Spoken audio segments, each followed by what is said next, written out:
Hello students, welcome to 1+1 channel. இந்த ப்ராப்ளத்தில் பார்த்தீங்கன்னா why are these important அப்படின்னு கேட்டிருக்காங்க. அதாவது ஒரு பார் கிராஃப் வரையும் போது இது ரெண்டும் ஏன் இம்பார்ட்டன்ட் சொல்கிறோம் அப்படின்னு கேட்குறாங்க. The width of each bar is same. The shapes between any two bars are also the same. Spaces between, shape கிடையாது சாரி.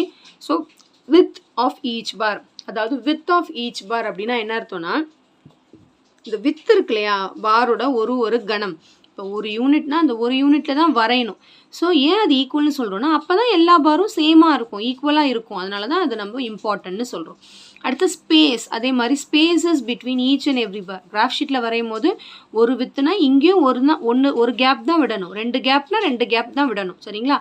ஸோ அதுவுமே ஏன் வந்து இம்பார்ட்டன்ட் சொல்கிறோன்னா எல்லாமே வந்து அந்த ஸ்பேஸ் வந்து ஈக்குவலாக இருந்தால் தான் அந்த பாரோட வித்து வந்து கரெக்டாக இருக்கும். அதனால தான் இது ரெண்டும் இம்பார்ட்டன்ட்னு சொல்கிறோம். சரிங்களா? ஸோ கண்டிப்பாக இந்த சம் நல்லா உங்களுக்கு கிளியராக அண்டர்ஸ்டாண்ட் ஆயிருக்கும்னு நினைக்கிறேன். So thank you so much for வாட்சிங் ஸ்டூடெண்ட்ஸ். பாய்.